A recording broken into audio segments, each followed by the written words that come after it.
Ahora sí, estamos hoy a 13. Estamos a 13 de marzo de 2024 en Biomatemáticas 1. Y hemos estado hablando de los números como representaciones de la abundancia o escasez de cosas en la naturaleza. Así es como comienzan los humanos a concebir los números, a usarlos. Ya se usan extensamente hace 5.000 años para realizar, por ejemplo, tablas contables. De hecho, los primeros textos, los textos más antiguos descubiertos en Mesopotamia, son principalmente documentos contables.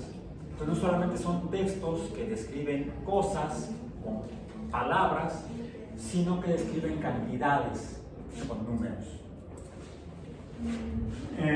Pero apenas hace poco más de un siglo o siglo y medio, si acaso, es cuando los humanos empiezan a explicar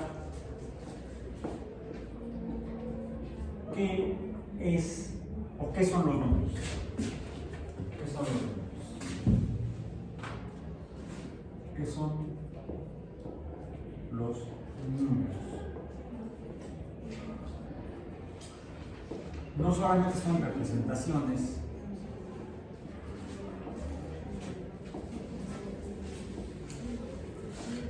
de cantidades o de abundancia, digamos. La abundancia se describe con cantidades y las cantidades se representan con números. O podríamos hacerlo así.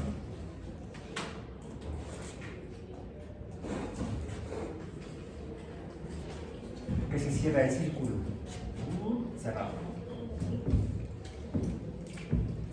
Y es por eso que comienzan diferentes sociedades con los números para contar cosas.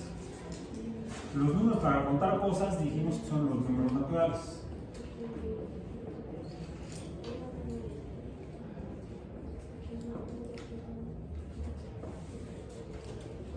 Pongámoslos en la representación india moderna, los números hindúes modernos. Sería a partir de el 1, luego el 2, luego el 3, pero ahí no sé si es el 1, 2, 3 o el 123. Entonces tenemos que usar otras representaciones de otros conceptos, por ejemplo la separación de cosas. La separación de cosas la podemos hacer poniendo aquí algunas rayitas así, que en gramática española le llamamos comas.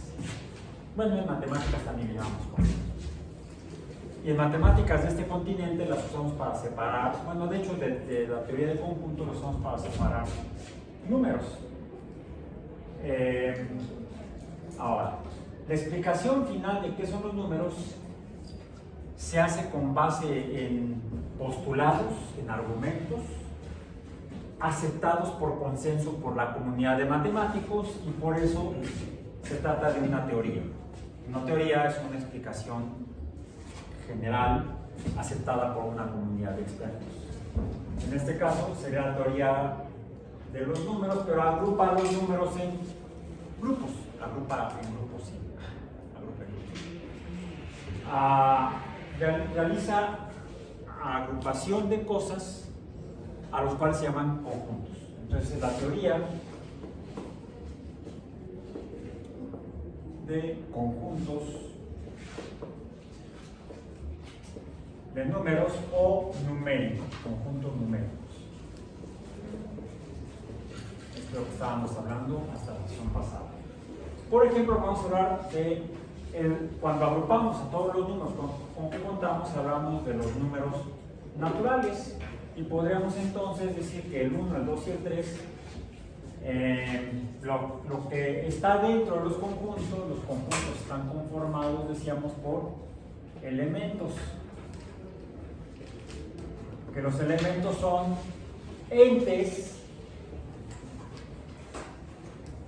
que comparten características.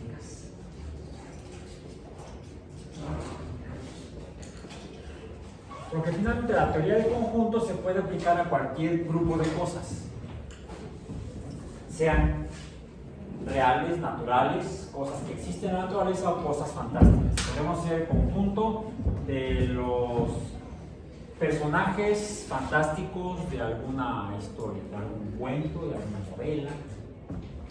Por ejemplo, podríamos agrupar a los personajes de alguna obra literaria fantástica, como por ejemplo El Señor de los Anillos. ¿Lo han leído? O al menos han visto las películas, porque es toda una serie de películas. Y el otro día estaba escuchando a alguien que decía que tal persona era como el personaje no sé, algunos de los de... La verdad es que leí El Señor de los Anillos hace casi cuando lo escribió Tolkien, leí su texto original, no tanto.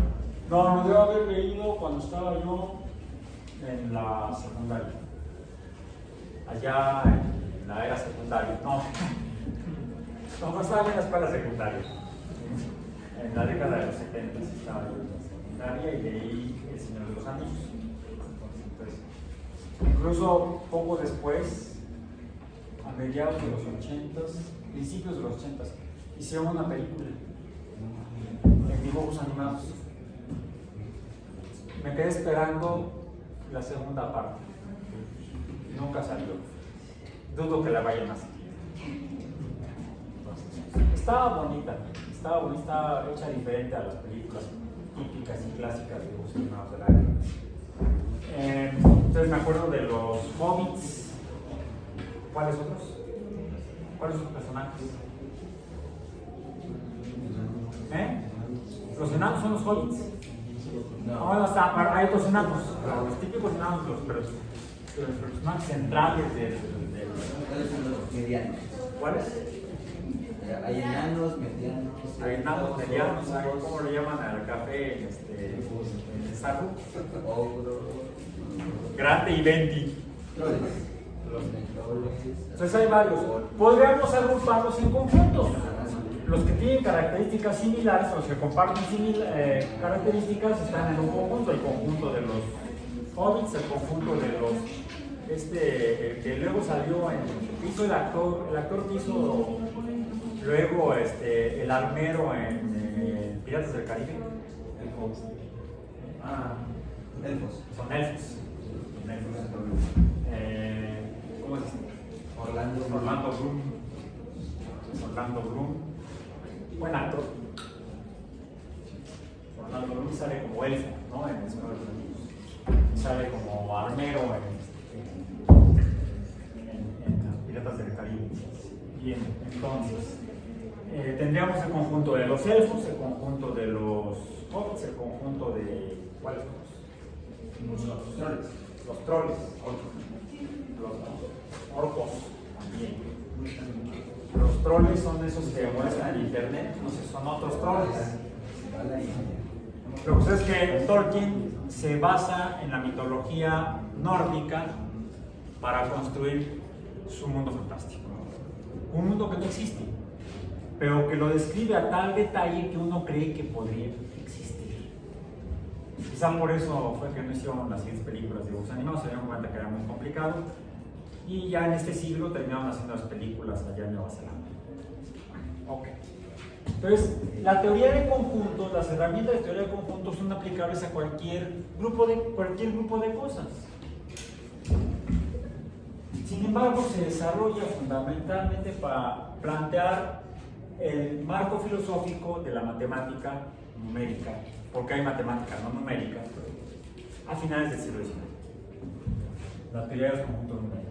Y se establecen los principios básicos fundamentales sobre los cuales se construye cualquier interpretación filosófica del mundo ya sea real o fantástico, el mundo natural o los mundos imaginarios sobrenaturales. Y los fundamentos de toda filosofía, e incluso de la ciencia que surge de la filosofía, son los que llamamos axiomas,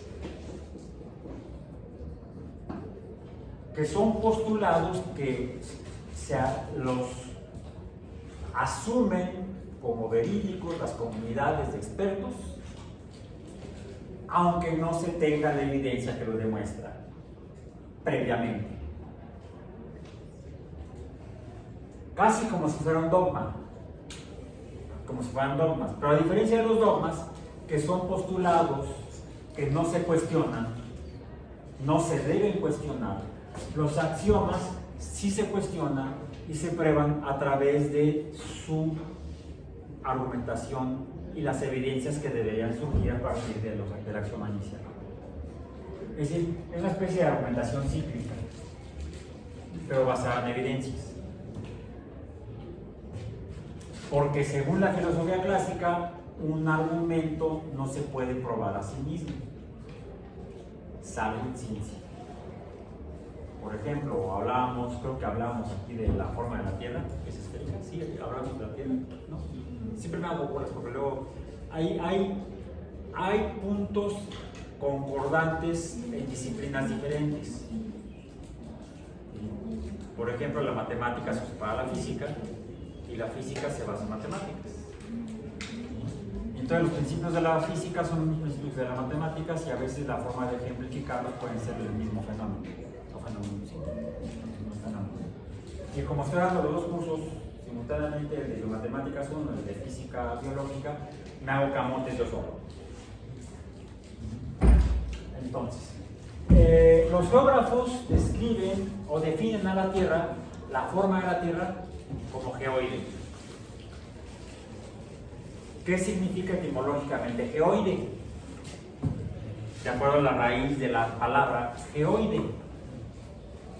Viene de gea, tierra, y oide, semejante a. Entonces la Tierra, según los geógrafos, es semejante a la Tierra. La Tierra es semejante a la Tierra, no es igual a la Tierra, quiere decir que la Tierra tiene problemas de personalidad. Hablamos de la Tierra, ni son psicólogos, ni está en la terapia. Pero no sé la Tierra, pero los humanos están en la Tierra. Urge terapia colectiva. Hay demasiada neurosis. Como decía el maestro de psicología, si no quieres dejar la neurosis, al menos cambia de neurosis.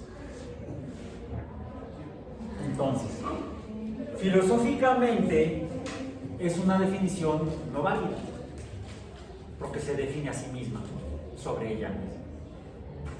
Podemos entonces, filosóficamente, acudir a herramientas de la matemática para describir a la Tierra. ¿Cómo? La Tierra se parece a una esfera. No es una esfera porque su radio o diámetro o circunferencia ecuatorial es mayor que su radio, diámetro o circunferencia polar. Una esfera a la que podríamos dividir en dos mitades iguales, podemos hacerlo, no importa en qué dirección se haga el corte, siempre que pase por el centro de la esfera, si efectivamente es una esfera. Por donde cortemos vamos a obtener diámetros iguales. El ecuador puede estar en cualquier parte de una esfera. De hecho, no tendría polos una esfera. Arbitrariamente tenemos que plantear un ecuador específico y respecto a ese ecuador trazar un eje perpendicular, y eso definiría para esa esfera en particular polos, superior o inferior, o norte o sur, como le llamamos en la Tierra. Ahora, como la Tierra tiene radios o diámetros ecuatoriales diferentes a los polares, por donde atravesemos a la Tierra a través del centro, pues vamos a tener longitudes diferentes, magnitudes de longitud diferente, porque no es una esfera perfecta. Si no es una esfera perfecta, entonces solamente se parece a una esfera, ergo es un esferoide. la Tierra es semejante a una esfera. Así podemos definir a la Tierra con base en una referencia ajena a ella. ¿A qué? A una esfera. ¿La Tierra es una esfera? No. Pero se parece a una esfera. Por lo tanto, la Tierra es un esferoide. Eso sería una argumentación filosófica que echa mano de herramientas matemáticas para describir una realidad, la realidad geométrica de la Tierra.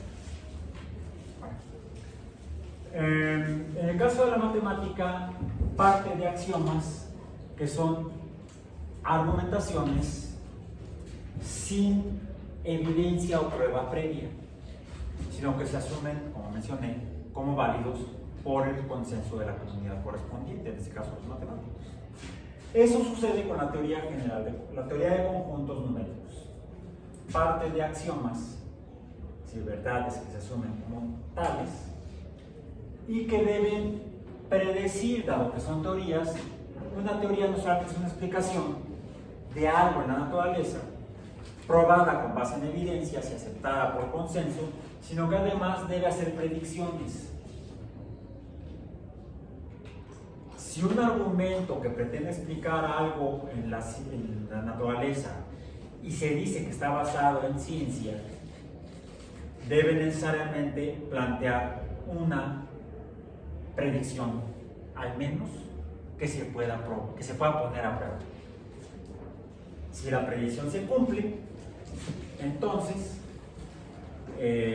la teoría es válida como teoría. Por ejemplo, la misma teoría de la evolución plantea predicciones. ¿Cuál? Que la variabilidad en la reproducción de algún organismo, de alguna especie de organismo, dará lugar con el tiempo a especies diferentes. ¿Y qué vimos de la pandemia? Que conforme se reproducían los virus al infectar personas, se generaban variantes. O sea, fuimos en vivo testigos y conejillos de indias de la selección natural por parte de los virus. Las enfermedades infecciosas son evidencias que prueban la validez de la teoría de la evolución por selección natural de Darwin iguales, en términos generales. Entonces, aún las teorías biológicas deben plantear predicciones. O sea, un postulado que se puede probar posteriormente, ya sea a futuro o en otro lugar, pues en el espacio y o en el tiempo. Por ejemplo, Darwin encontró, alguien les presentó un ejemplar de una polilla que habitaba en el sureste de Asia, creo, que presenta una probóscide o trompa muy larga, que le permitiría entonces alimentarse del néctar de flores extremadamente largas. Él no pudo conocerlas, nada más conoció a la polilla. Entonces él decía, debe haber alguna planta, alguna flor de alguna planta en ese lugar que tenga la forma de la trompa, la probóscide de esa polilla. En su tiempo de vida no se encontró. Falleció él a finales del siglo XIX. A principios del siglo XX, un grupo de naturalistas explorando el sureste de Asia encontró una flor, una planta cuya flor tenía la forma de la probóscide que había estudiado Darwin. Se comprobó la predicción que hacía la selección natural en la teoría de Darwin. Para que esa probóscide hubiera tomado esa forma, se hubiera seleccionado, es porque había algo de lo que se alimentaba esa polilla con esa forma en particular.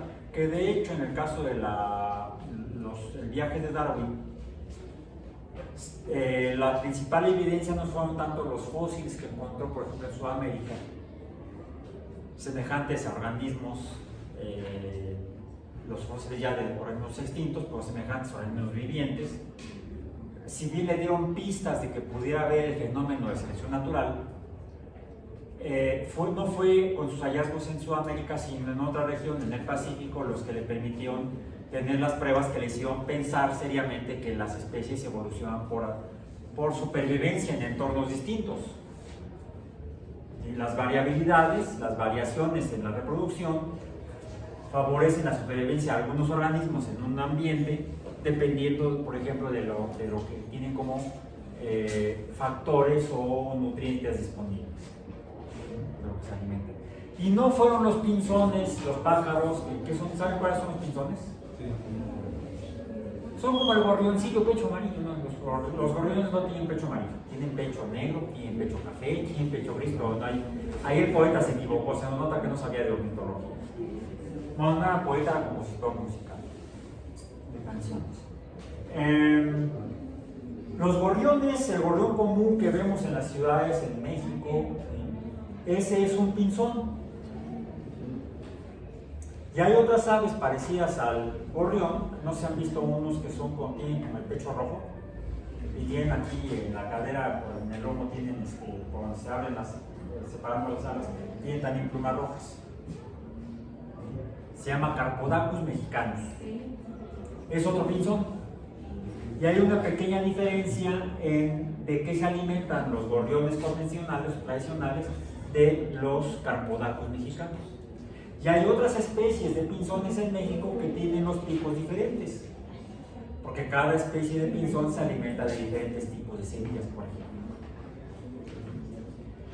Eso, si bien lo vio Darwin en las Galápagos, los pinzones de las Galápagos, en realidad lo que sucedió cuando él colectó esas muestras, no las registró ni las etiquetó de manera muy apropiada.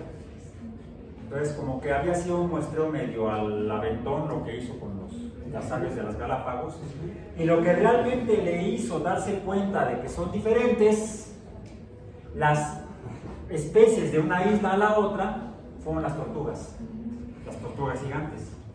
Hay tortugas con cuello largo en islas, en las Galápagos, donde casi no hay vegetación a nivel de piso. La vegetación está en plantas más arriba, y entonces solamente sobrevivían las tortugas con el cuello más largo. En las islas separadas por unos pocos kilómetros que están en las Galápagos, pero donde hay mayor vegetación a nivel bajo, las tortugas no requieren tener cuellos largos, sobreviven las que tienen cuello corto. Eso fue lo que llevó a Darwin a plantear su hipótesis, y esa verificación de esos hallazgos en otros sistemas, en otros ecosistemas, donde hay organismos similares que tienen ancestros comunes, ahora sabemos, confirman la teoría de la evolución por selección de Darwin. El comportamiento de los números, en cuanto a sus propiedades o características, permiten confirmar lo que predice la teoría de conjuntos numéricos y las operaciones que llevan a cabo los números. Así entonces, los números naturales dan lugar también a, cuando lo relacionamos como proporciones o razones, decíamos, por ejemplo, el 1 es un número natural. Si lo relacionamos proporcionalmente con el número 2, tendríamos entonces aquí otro número. ¿Qué tipo de número es? Un número racional. Un número racional. Este es un número racional. Decíamos, en el caso de una circunferencia, si dividimos la magnitud del diámetro entre la magnitud la magnitud de la circunferencia entre la magnitud del diámetro, lo que obtenemos es un número no representable por dos números naturales en razón o proporción, como cociente. Entonces esto nos da un número irracional. Esto, ¿qué número nos da cuando hacemos la operación? 0.5. Y esto da 3, 1, 4, 1, 5, 9, 14, 15, 2, 4, y hasta aquí me acuerdo. Ustedes en su calculadora van a encontrar más dígitos. Es un número racional porque el cociente no se puede describir mediante dos números naturales, los cuales por cierto describen cosas completas. Por eso es que también estos le llamamos números enteros. Números enteros serían entonces el 1, el 2, el 3, pero también dicen los matemáticos el 0. ¿Sí? El 0. ¿Y sus negativos no también entran enteros? ¿Y los negativos? También, entonces tendríamos aquí, podríamos empezar con el menos 3, menos 2, menos 1 y además coma para acá. ¿Sí?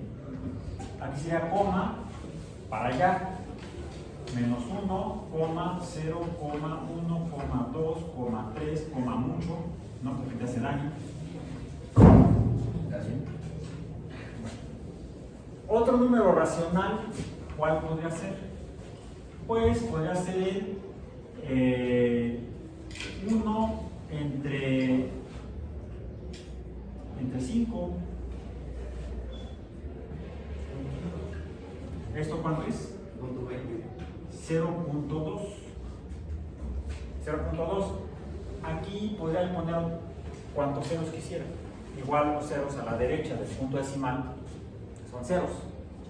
Los puntos a la izquierda del punto decimal son ceros. No así los puntos, los ceros intermedios. Estos serían números enteros. Los representamos los números naturales de esta manera, como con el símbolo de igualdad, decíamos barra gorda n. Los números enteros es el conjunto de los z, z, barra gorda entre las dos barras horizontales de la z. El conjunto de los números racionales, decíamos, es q barra gorda aquí, y el conjunto de los números irracionales, hay otros números irracionales, también aquí habría otros números irracionales, o racionales, es q asterisco. En la teoría de conjuntos escrita con axiomas, a la cual entonces llamamos la teoría axiomática,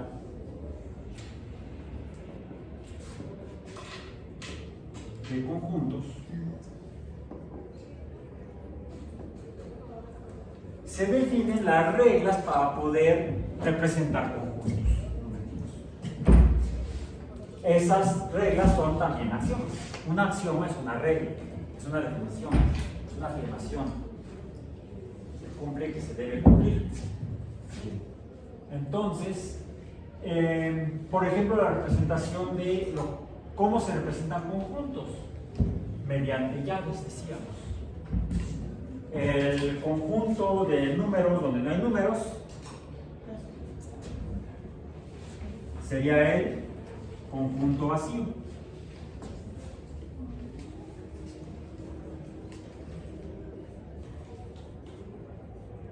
Y que se representa mediante las llaves o nada dentro. Sería el conjunto vacío. Ok. Bien.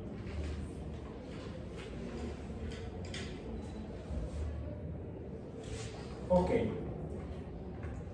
Hay algunos otros símbolos para poder describir lo que hay adentro de los conjuntos y cuáles son los elementos. podríamos decir entonces que el número 1, el 2, el 3 forman parte del conjunto de los números naturales. Decimos que están en el conjunto de los números naturales. En los números naturales no están el menos 1, el menos 2, el menos 3. Decimos entonces que no están en el conjunto de los números naturales. No están. Tachi. El símbolo este es estar. Estar. Estar, no estar.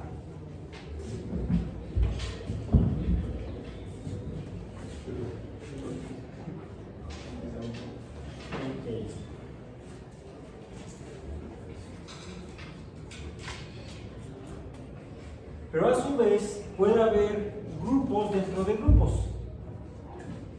En el caso de la taxonomía biológica, de la sistemática de la taxonomía biológica, por ejemplo, hablamos de los mamíferos. ¿Cuáles son los mamíferos? Todos los que maman leche. Todos los que maman son mamíferos. Todos los mamadores son mamíferos. Si maman leche son crías, son mamíferos.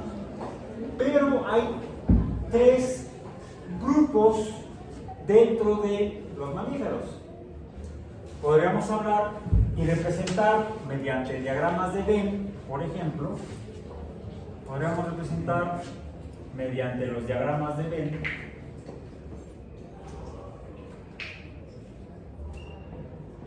de John Venn en un rectángulo. El rectángulo representa el universo. El conjunto universo sería entonces el de todos los números. Podríamos decir entonces que los números naturales, no me falta aquí los números. El conjunto donde están todos los números, ¿cuál es? El de los números reales. Me faltó poner aquí. Vamos a poner aquí punto y coma, el conjunto de los números reales.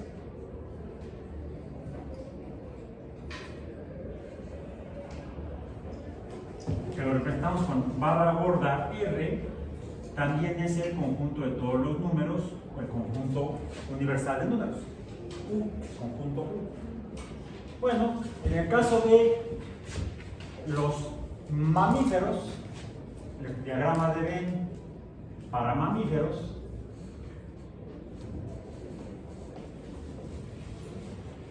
pues estarían aquí en un círculo grande todos los mamíferos.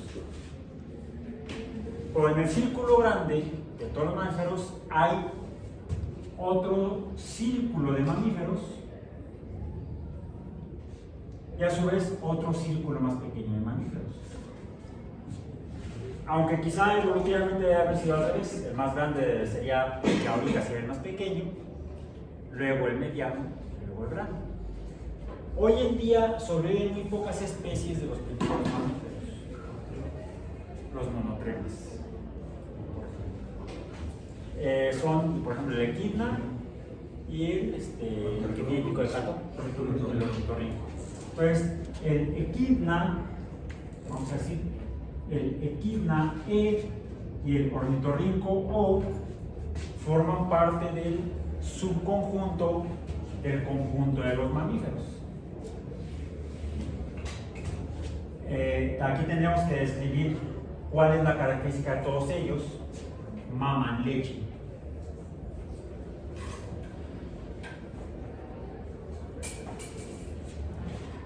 En el conjunto,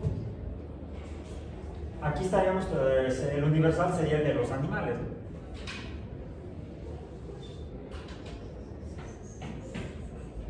Y aquí habría otros conjuntos de otros grupos de animales.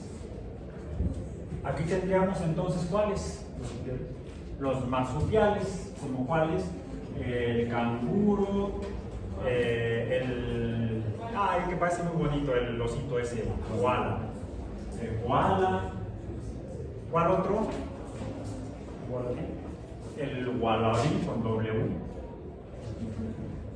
La zarigüeya. La zarigüeya, Z, que es, si no el único de los pocos mamíferos que hay en el continente americano. Es un marsupial, ¿no? Es un marsupial. Mamíferos marsupiales. ¿El cual es marsupial?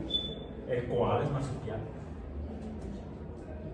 Nunca había visto el marsupial de esos. Sí, el koala es marsupial, los canguros son marsupiales, todas las variantes de canguros, los wallabies, uno que lo extinguimos, bueno, yo no estaba ahí, no me culpen, lo extinguió la humanidad hace 100 años aproximadamente. El tilacino o lobo marsupial.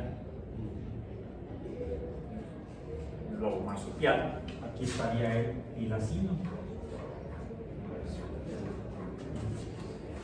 Y aquí todos los demás, los placentarios, los marsupiales y los mamíferos.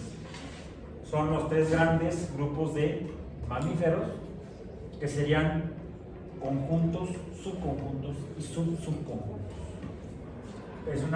Puede ser una representación basada en teoría de conjuntos mediante diagramas de Venn de organismos, animales. Entonces, la teoría de conjuntos no numéricos es aplicable a la descripción de diferentes fenómenos, siempre que compartan características. ¿Cuál es la característica? Mamaluchi. Ok, regresemos a los números. Los números reales, entonces, en el conjunto de los números reales están el 0, el -1, el +1, pi, es más fácil escribirlo así. Estaría también E. Todos estos están en el conjunto de los números reales. Ahora, ¿cómo hablamos de subconjuntos? Podríamos decir que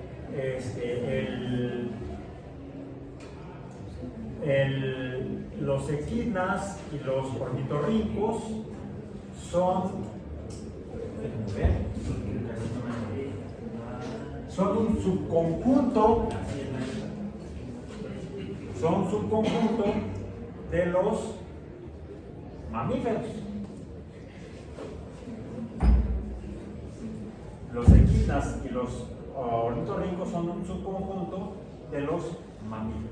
Podemos escribirlo con el lenguaje de la teoría axiomática de conjuntos.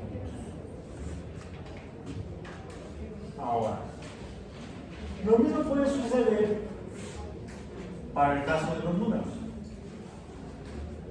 Hay otras reglas en las cuales llevamos a cabo la operación o relación, como esta que hicimos aquí, entre números diferentes. Por ejemplo, para tener un número racional, la razón o proporción debe dar, para saber que el punto 5 o el punto 2 son racionales, debe poder ser representable mediante el cociente entre dos números enteros. Es decir, no puede ser uno donde tenga punto 5 entre 2, o punto 5 entre 3, o punto 3 entre 8, o 7 entre punto 92. ¿No? Para que un número sea racional, debe este número, el racional, ser representable en una proporción con números enteros. Pero esto ya es una operación. Ahora, operaciones entre otros números pueden dar números no racionales, números irracionales, o incluso números racionales pueden dar números enteros. La relación entre números racionales puede haber números enteros, como por ejemplo, pues 2 respecto a 2 o 2 entre 2 nos da un número entero. ¿Cuál es? 1, la unidad. O 6 entre 3 nos da un número entero. 2 es un número entero. Esas son relaciones entre números u operaciones entre números, y por lo tanto puede haber operaciones entre elementos de conjuntos numéricos. Y eso nos lleva a poder describir esas relaciones. Para esto usamos algunas reglas del lenguaje de teoría de conjuntos. Pero voy a traer para acá mejor, voy a usar el plumón, no me la sé de memoria, por eso traigo mi memoria. De memoria biológica, me la sé de memoria extrasonante. Recordemos que para eso inventaron la estructura hace 5.000 años. ¿Cuáles son estos símbolos de relaciones u operaciones entre conjuntos, entre los elementos de conjuntos? Un primer símbolo es, por ejemplo, un símbolo negativo, una barra previa a una letra. La letra puede representar cualquier conjunto. De hecho, a los conjuntos les podemos dar nombre. Aquí yo le digo la letra M al conjunto de los mamíferos. A su vez, biológicamente, quizá la E que tengo yo aquí y la O que tengo yo acá representan a su vez conjuntos. ¿Cuáles serían subconjuntos dentro del conjunto de los monotremas? ¿Cuáles serían estos? A lo mejor los ornitorrincos que viven en Australia, que no son idénticos a los ornitorrincos que viven en Tasmania. En ambas islas hay ornitorrincos. Bueno, una isla grandotota es el continente de Australia. Tasmania, que está al sur de Australia, también tiene sus propias poblaciones de ornitorrincos. Y no son idénticos, son parecidos.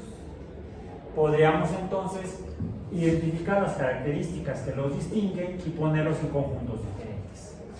Tendríamos del conjunto de los ornitorrincos, que está aquí, es decir, podríamos del elemento ornitorrinco, podríamos hacer un conjunto de ornitorrincos, y ese conjunto de ornitorrincos podría tener dos subconjuntos de ornitorrincos, lo cual podríamos representar de la siguiente manera.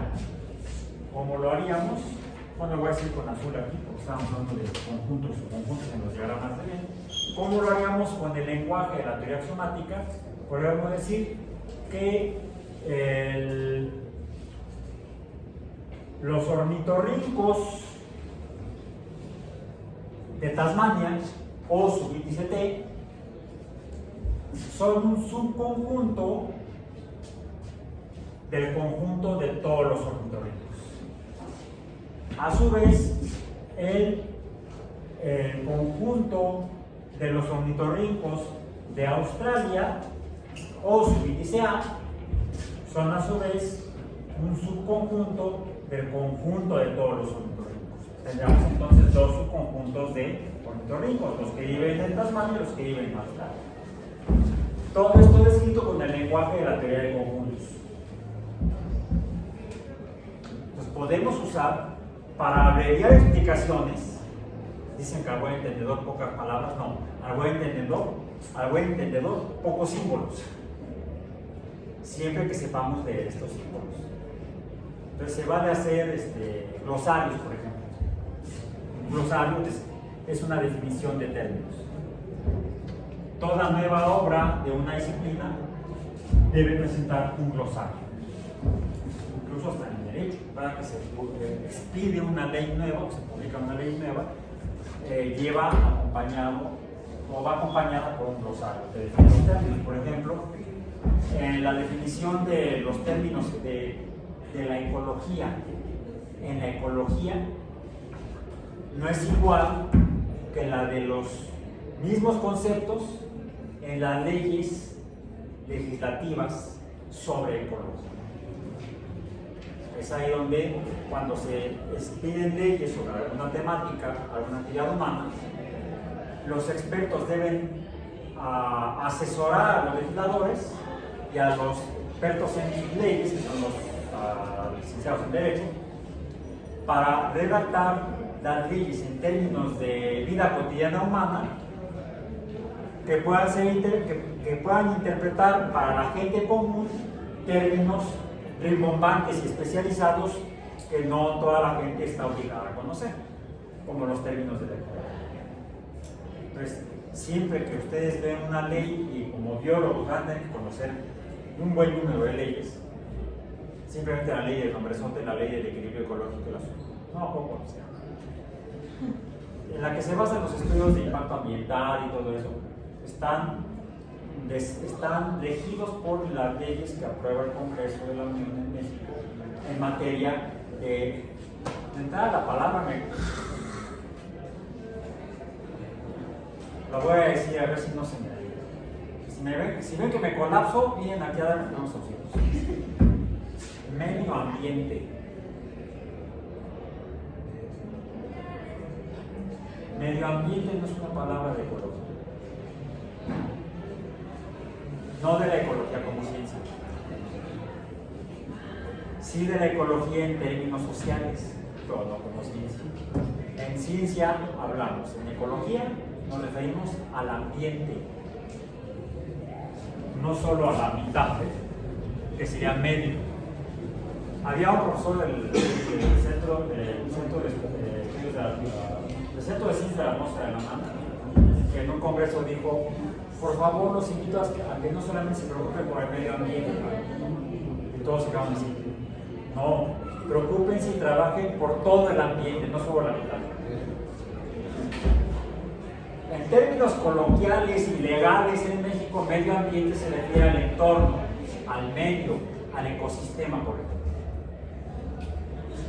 Otra palabra que cuando lo escucho en otros contextos que no sean de la ecología, por ejemplo, Internet. No sé si han escuchado hablar a gente sobre expertos en Internet que hablan del ecosistema de las redes sociales. Las redes sociales no son ecosistemas. No. Un ecosistema es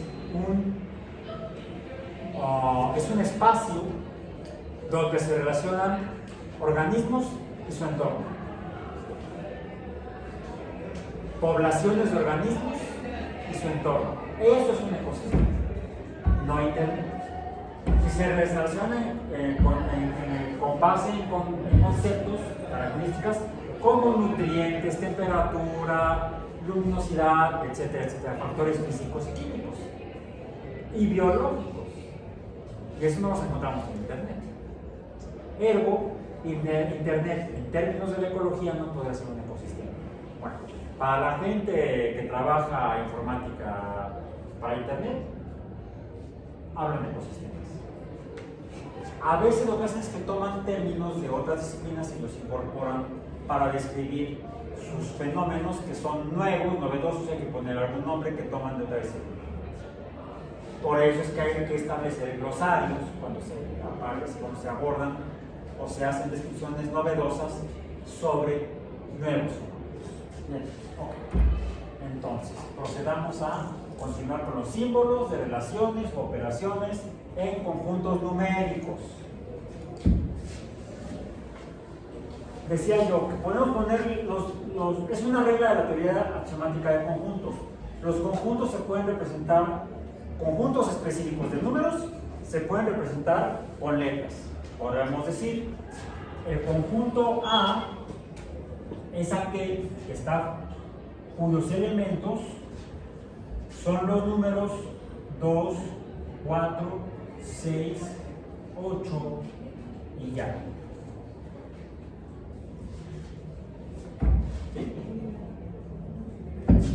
podríamos decir que el número 2 está en el conjunto A, mientras que el número 3 no está en el conjunto A. En otras palabras, ¿cuál es el conjunto A? ¿Cómo lo podrían describir? Son los números pares entre 0 y 10.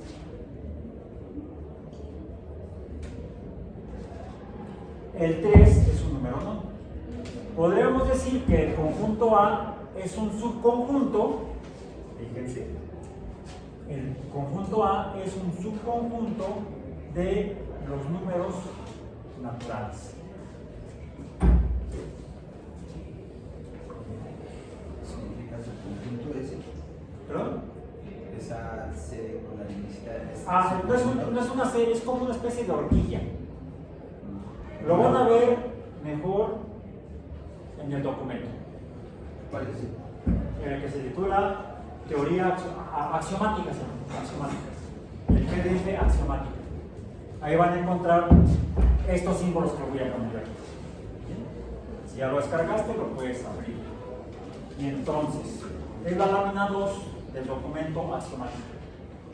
Ese exactamente. Okay. Entonces, A, suponiendo que fuera un conjunto cualquiera, esto representaría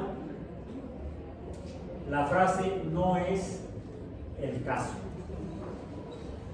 O sea, no sucede, no existe, no hay. Podríamos decir, en otro caso, que el conjunto A ampersand B. ¿Eso qué significa? El ampersand es el símbolo que en inglés se usa para sustituir a la palabra and, la conjunción y griega en español, que denota conjunción, o sea, dos cosas juntas. Pedro y Juan van juntos. Entonces esto es equivalente en español a A y B. Podríamos decir que si el conjunto B es aquel formado por el 1, 3, 5, 7 y 9, podríamos decir que esta llave me quedó ahí, está horrible. Que el conjunto A y el conjunto también la otra no me sale. Yo puedo escribir AND. A y B sería el conjunto de todos los números naturales de la primera década. Bueno, no, tendría que, dependiendo si fueran romanos, bueno, tendría yo que poner el 10. ¿Sí? En la primera década tendría yo del 1 hasta el 9, tendría yo que poner aquí el 0. Y el 0 lo definiríamos entonces como par. Eso sí le hacemos caso a los matemáticos. Ok, los matemáticos dicen que el 0 es un número entero. También, si es entero, tendría que ser par.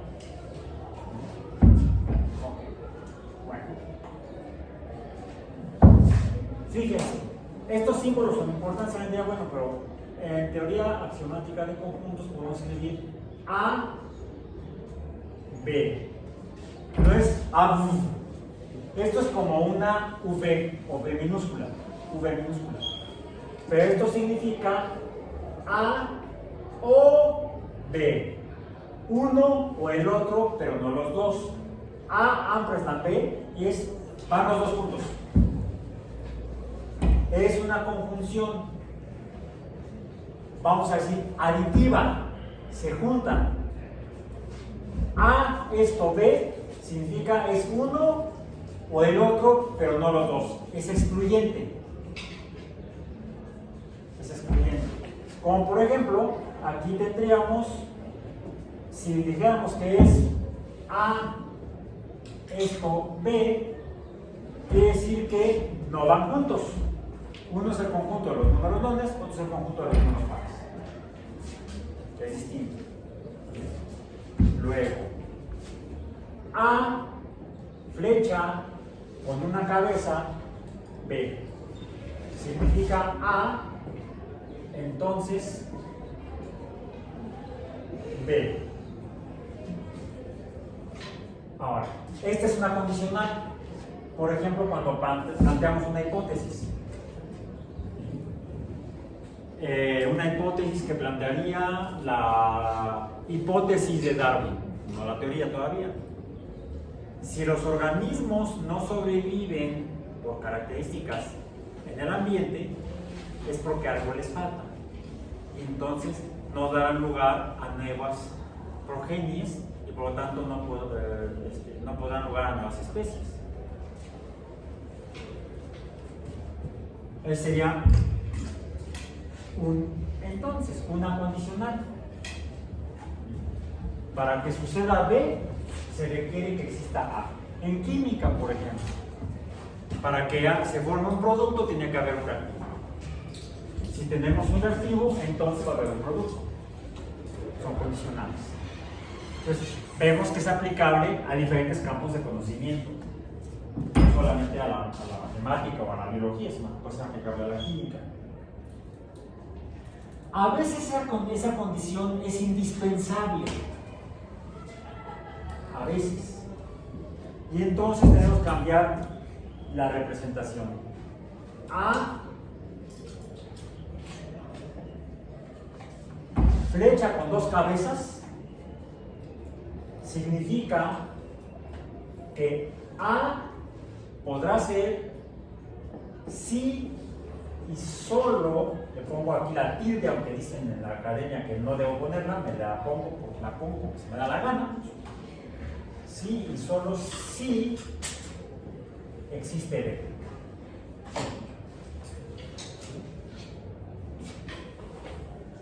Por ejemplo, en físico-química, podremos tener una solución si y solo si hay un soluto. Si no, lo que tendríamos sería solamente un solvente puro. Si tengo un líquido de una sustancia y no hay nada más, eso no es una solución. Para que algo lo pueda llamar solución, deberá haber un soluto acompañando a el solvente. Una solución será solución si y solo si tiene solutos el solvente. Un solvente puro no es una solución.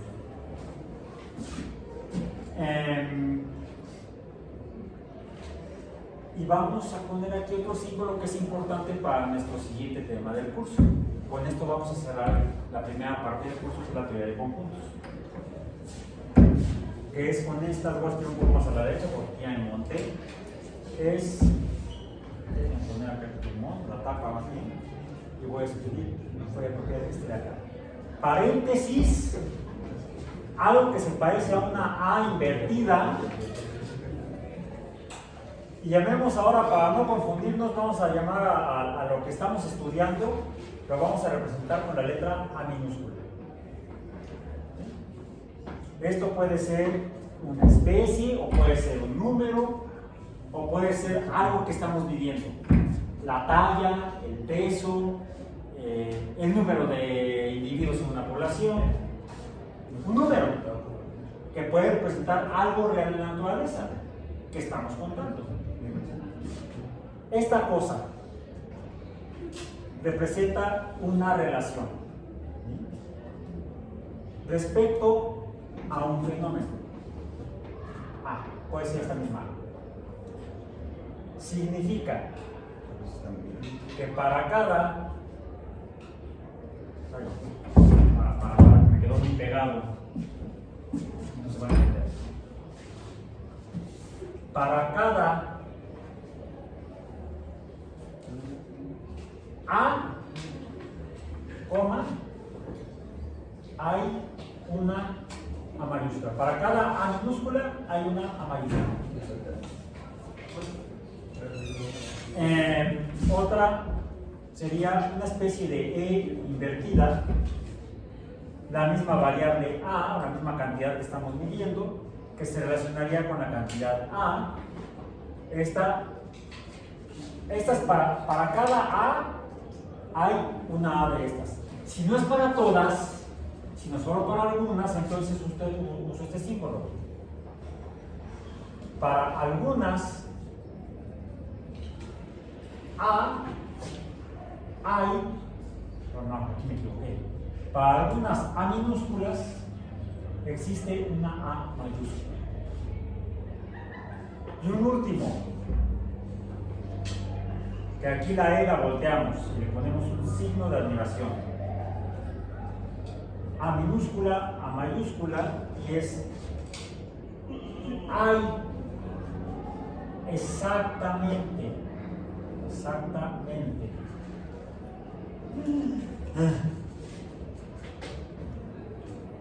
una A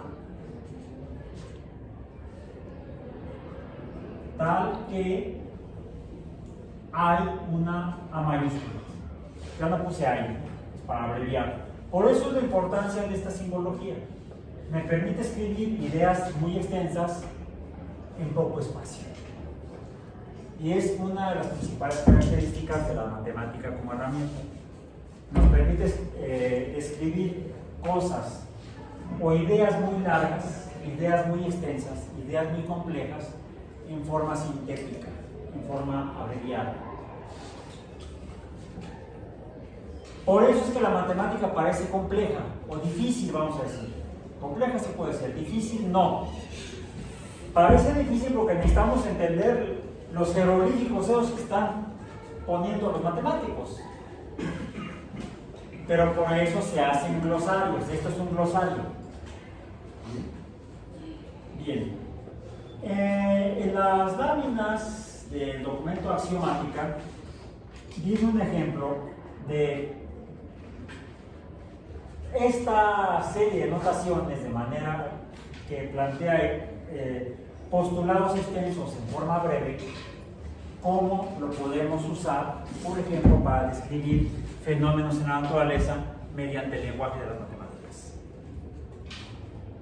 Y el ejemplo está en la lámina 4. Lo voy a poner con rojo para que se note. Por favor, jala la parte. Ahí está. El ejemplo es este. Primero lo voy a decir en español.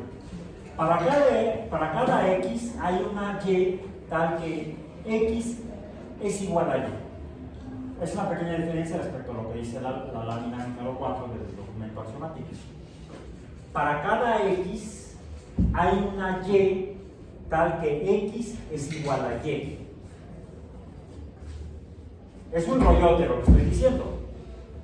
Si lo quiero escribir en español, voy a ocupar mucha tinta y mucho espacio. Usando este lenguaje de la teoría axiomática de conjuntos, lo puedo escribir de esta manera. Para cada X, uso entonces la A invertida y pongo la X. Para cada X hay una Y, uso esta, para algunas hay una Y.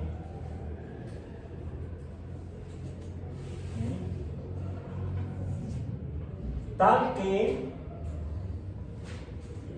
X es igual a Y. Ahora, en términos de números,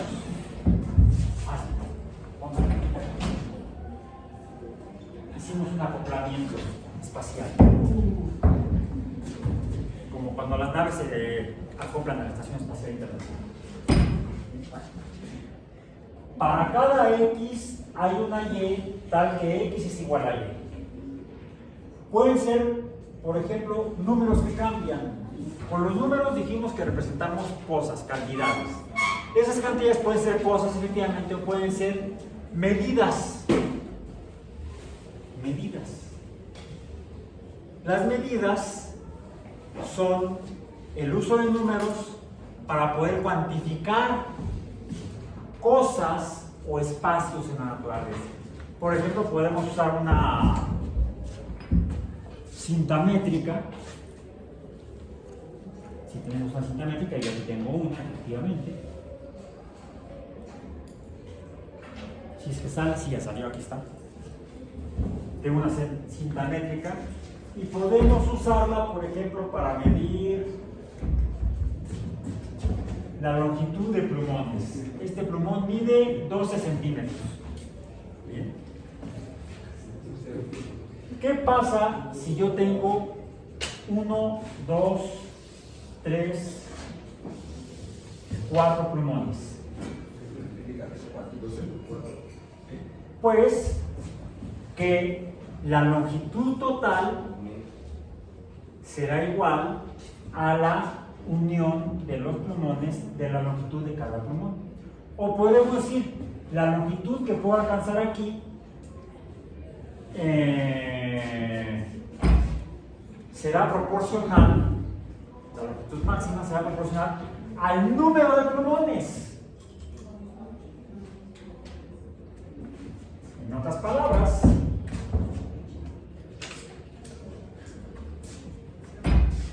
la longitud, llamémosla L, ¿de qué depende? Del número de plumones, de la cantidad.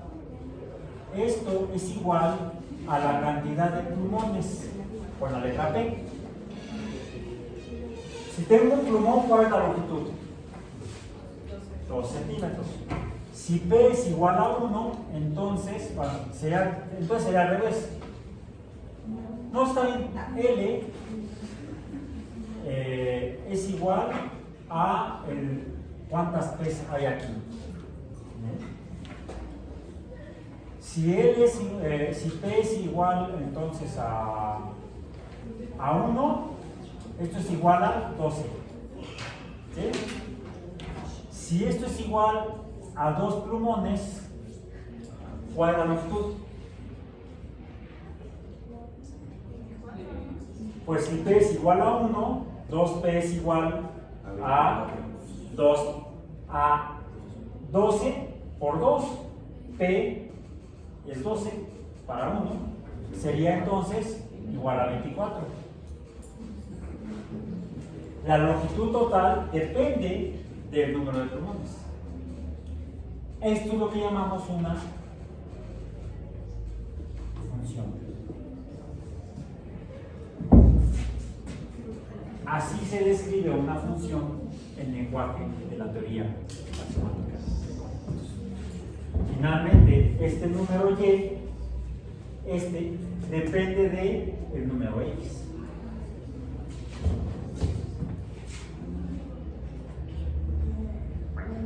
El tema de la próxima semana, que vamos a comenzar, será el de las funciones. Con eso terminamos entonces hoy nuestra parte del curso de la teoría de conjuntos numéricos. Como ya terminamos la primera parte del curso, que es la de conjuntos numéricos, pasaremos entonces a llevar a cabo a lo largo de la próxima semana la primera evaluación parcial del curso.